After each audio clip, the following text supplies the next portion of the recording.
Hola, mi nombre es Juan José Pocaterra, soy cofundador y CEO de Vicua, y es un gusto para mí estar aquí en esta antesala al simposio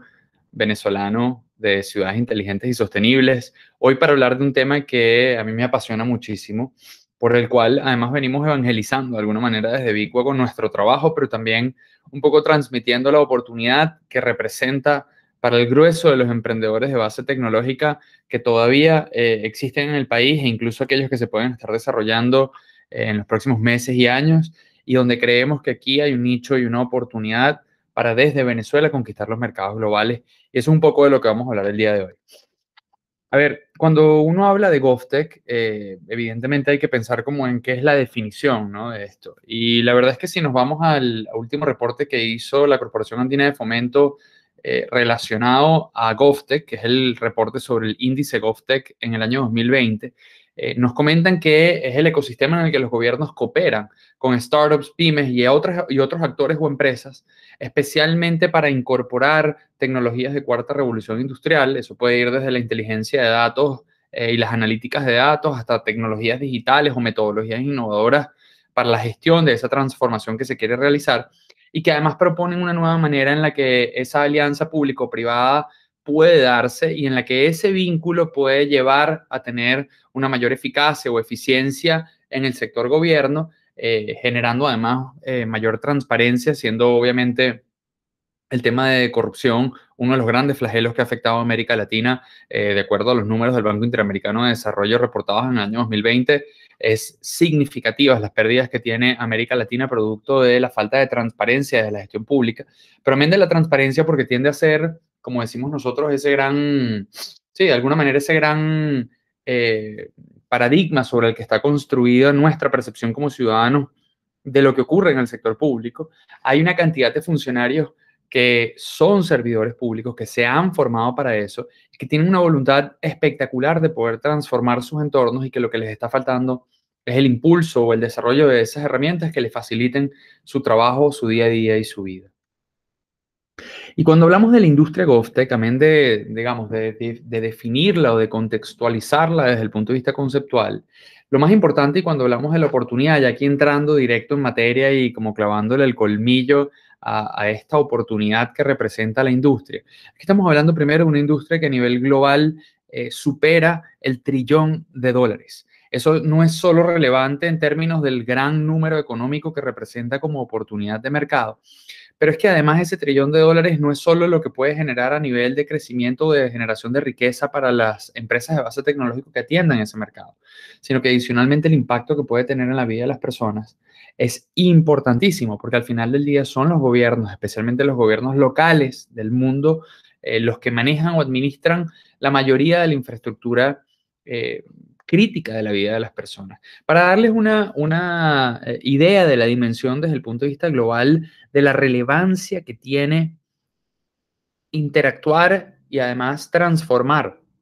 esas instituciones del sector público que se han ido quedando anacrónicas y que se han ido quedando de alguna manera en ese mundo analógico del siglo pasado, y que no han podido traer o modernizarse como se han hecho determinadas industrias del sector privado incorporando estas tecnologías, como decía antes, de cuarta revolución industrial, lo que es un contrasentido desde el punto de vista de creación de valor y economía, porque al final del día el gasto público supera más del 15% de la contribución del PIB global. Eso quiere decir que si nosotros hacemos más eficiente ese gasto público y ese sector, pues estamos apalancando de alguna manera el crecimiento económico de nuestros países. Eso además se acentúa muchísimo más en el mundo emergente, donde la presencia o la importancia del gasto público y de la inversión que viene del sector público en el Producto Interno Bruto de nuestros países es cada vez, pues no cada vez, sino es más significativo que lo que pueden ser otros sectores específicos. Pero adicionalmente es que es un sector que no solo es que invierte muchísimo dinero en las economías y representa un gasto importante,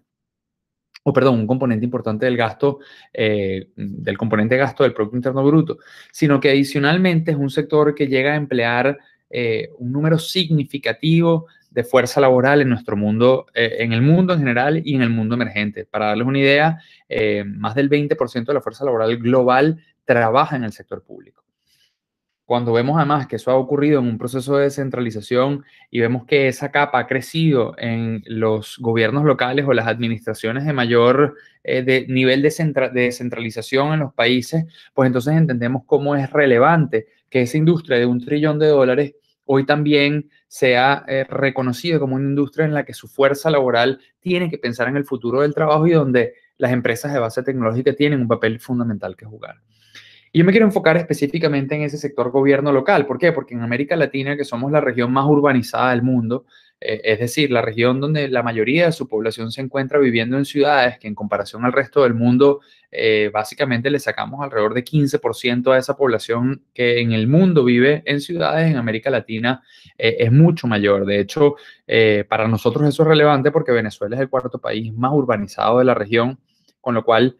tenemos que adoptar políticas en las que aquellas instituciones que afectan el día a día de la vida de las personas que viven en esos entornos urbanos para hacerlo más productivo, pues también vean transformada su realidad a partir de tecnologías que se incorporan en sus procesos, ya no digamos productivos, pero sí en sus procesos de gestión diaria.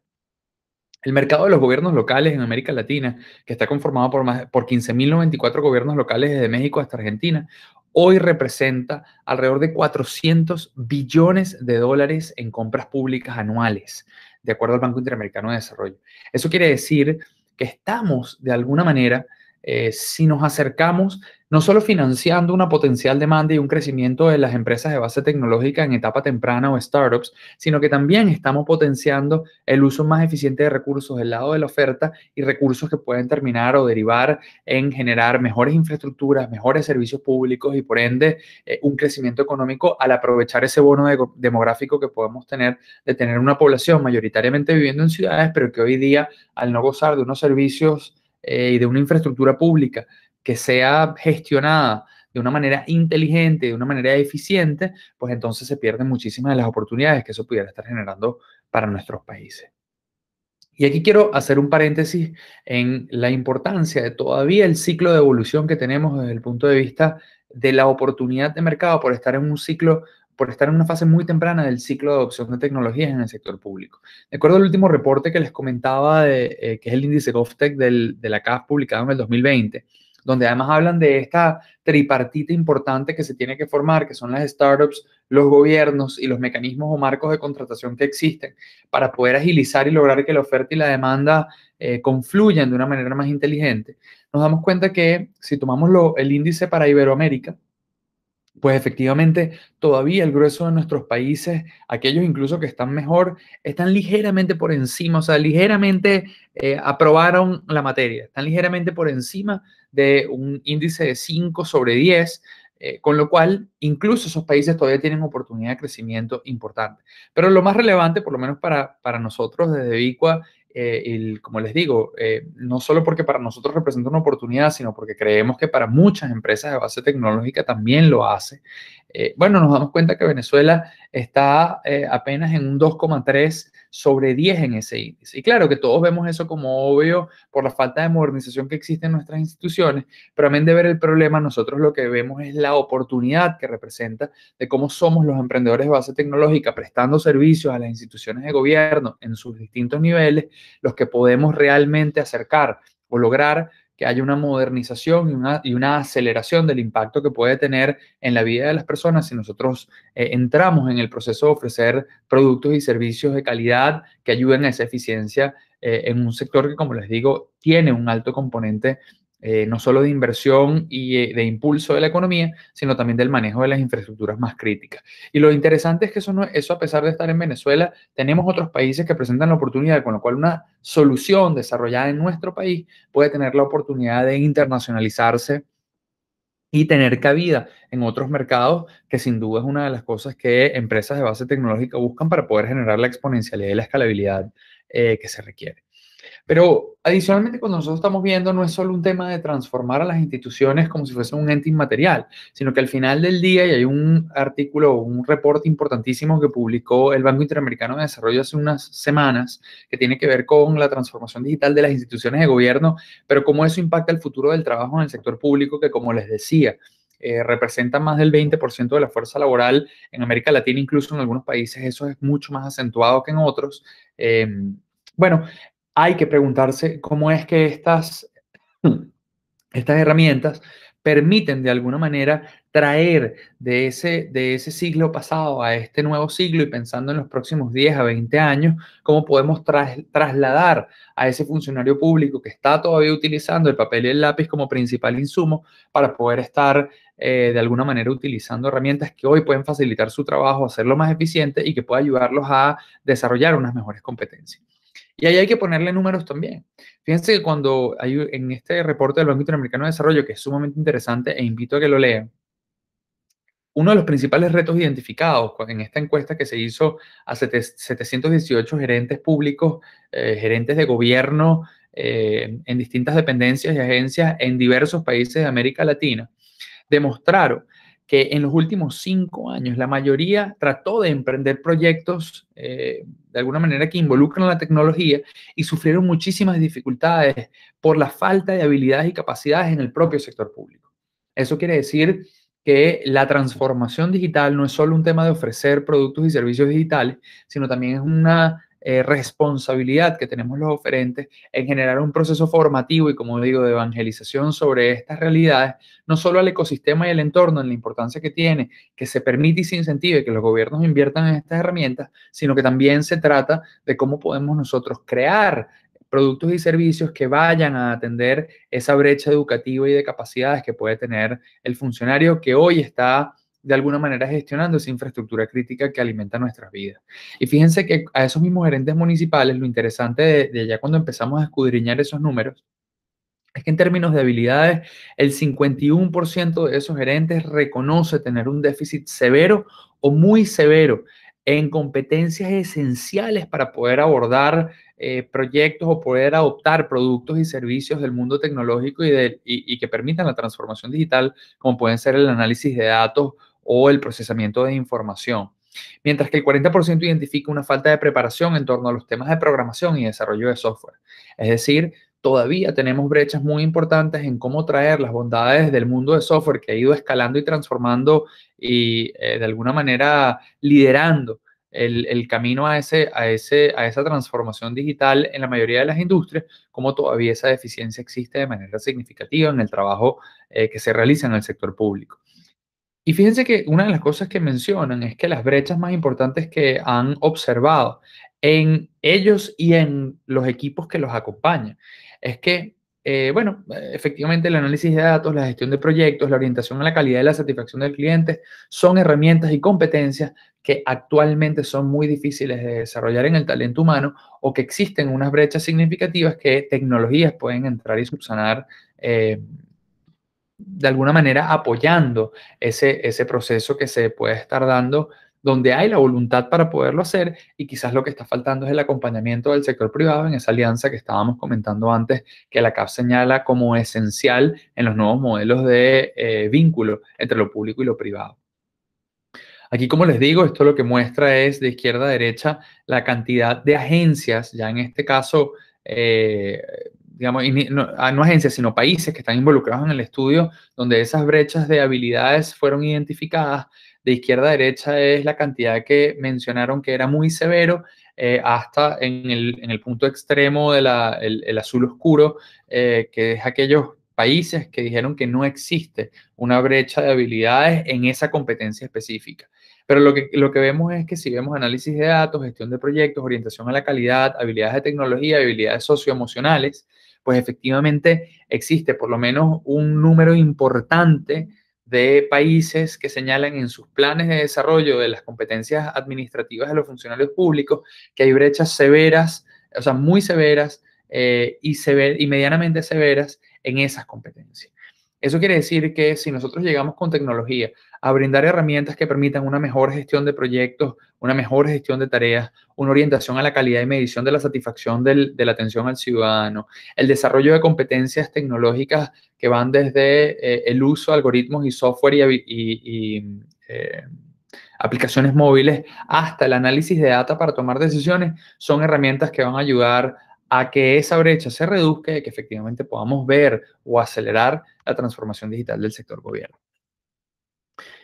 Pero lo importante de todo esto es que al final del día el impacto que está teniendo o el impacto que puede tener esto para nosotros se resume en los grandes beneficios que puede traer no solo para las startups, sino cómo esas startups pueden generar un modelo de crecimiento económico sostenible con los retos que sabemos que tiene el lidiar con un modelo de negocios completamente B2G o Business to Government, que es el modelo de negocios que está detrás de la industria GovTech, sino que también pueden presumir al hacerlo de tener un impacto social que es medible, que es tangible y que además está generando como un efecto top-down en el que ese efecto cascada le da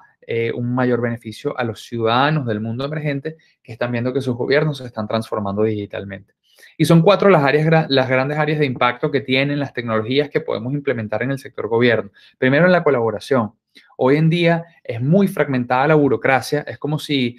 al lidiar con gobiernos pequeños, incluso de la región, estamos lidiando con empresas tradicionales, burocráticas, que tienen muchísimas estructuras de gobierno o de gobernanza que son difíciles o rígidas y son muy difíciles de mover y para los cuales la tecnología puede ayudar a que exista una mayor colaboración y que se puedan homogeneizar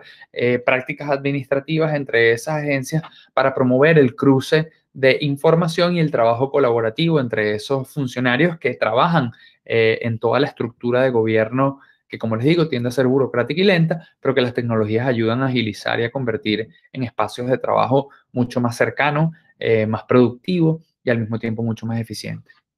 Luego está el aprovechamiento de los datos, donde efectivamente el sector público maneja una cantidad brutal de información y de datos que no solo tienen valor para ellos en la toma de decisiones, sino que adicionalmente pueden habilitar modelos de negocio que eran impensables en el pasado. Desde nosotros tener un inventario de los árboles de la ciudad para con un canopy verde entender dónde puede estar el negocio de generar espacios o mejorar de alguna manera el valor de la tierra producto de la cobertura verde y la sostenibilidad medioambiental que existe en ese espacio geográfico específico del entorno urbano, hasta cómo podemos nosotros tomar decisiones sobre las compras públicas a partir de la data que haga mucho más eficiente la prestación o el suministro de esos insumos o de esos bienes al sector gobierno que, como les decía anteriormente, puede superar incluso los 400 billones de dólares al año en compras. Luego la toma de decisiones, donde efectivamente al incorporar tecnologías de automatización, inteligencia artificial, analíticas de datos que ayuden a hacer más rápido ese proceso de toma de decisiones, podemos tener políticas públicas más efectivas que reduzcan la cantidad de iteraciones que se hacen y el malgastar recursos que, como sabemos, son finitos y que además, si algo nos ha demostrado la pandemia, es que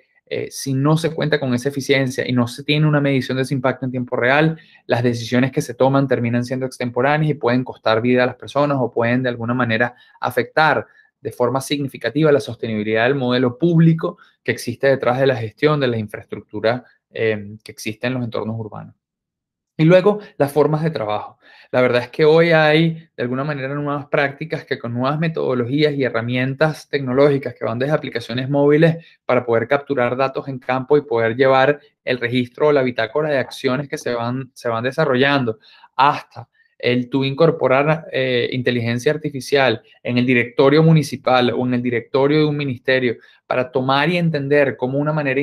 de una forma integral hay interoperabilidad en los servicios que tú manejas y en las competencias que tienes asignadas desde el punto de vista normativo o legal, entonces ahí las formas de trabajo van cambiando y se van generando nuevas soluciones que incluso permiten que el ciudadano se pueda incorporar realmente de una forma participativa al poder entregar no solo data y consumir información de parte del sector gobierno, sino agilizar ese proceso en el cual hay trámites o conexiones en las que el ciudadano depende enteramente de la institución pública y que si estuviesen agilizados producto de esas nuevas formas de trabajo, en la que quizás se llevan expedientes mucho más digitales, en la que se están teniendo de alguna manera procesos o flujos de trabajo que migran del mundo fuera de línea al mundo en línea, entonces ahí efectivamente esas formas de trabajo pueden estar generando soluciones en las que además la confianza que se debe generar entre el sector público y el ciudadano, pues sea mucho más, de alguna manera, visible y palpable, que genera al final del día un feedback de red, un loop de retroalimentación, disculpen, que, bueno, puede traer grandes beneficios para la sociedad, como se ha visto en países que han adoptado esa transformación digital. El caso de Estonia es un caso importantísimo en el que hoy el gobierno prácticamente todos sus servicios son digitales y el nivel de confianza de sus ciudadanos en poder interactuar con el sector público y generar trámites que además aumentan el modelo de sostenibilidad de ese sector por prestar servicio y ser una sociedad orientada a servicio, pues genera, como les decía, un círculo virtuoso que es el que queremos construir especialmente en nuestros países y en Venezuela creo que nos debemos esa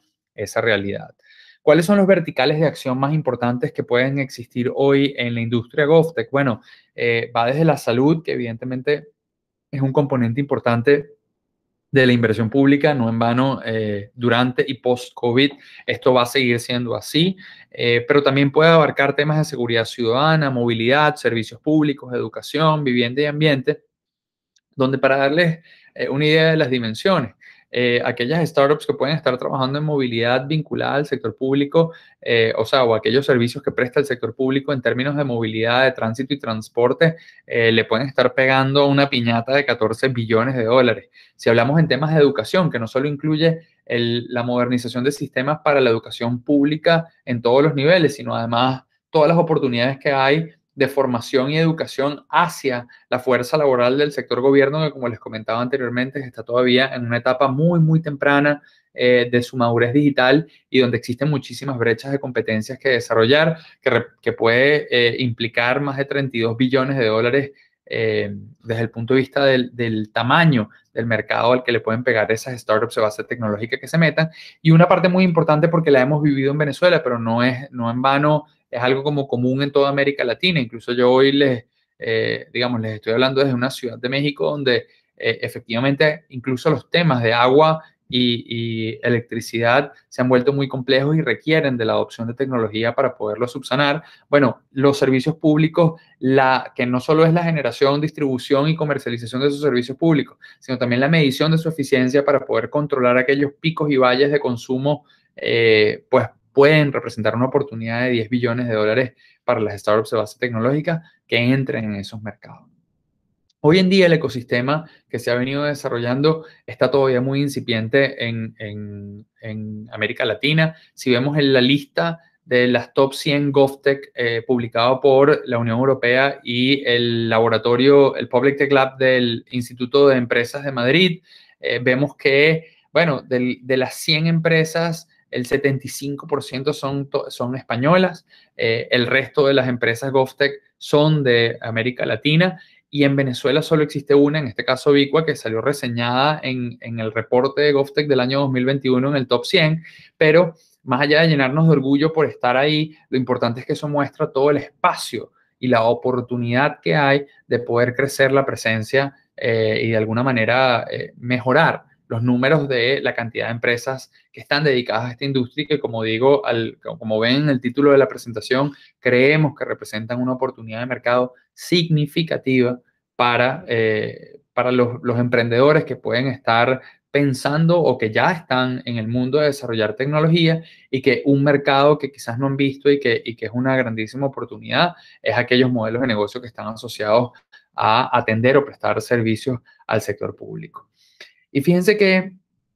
en ese sentido, la industria GovTech hoy también representa una oportunidad para,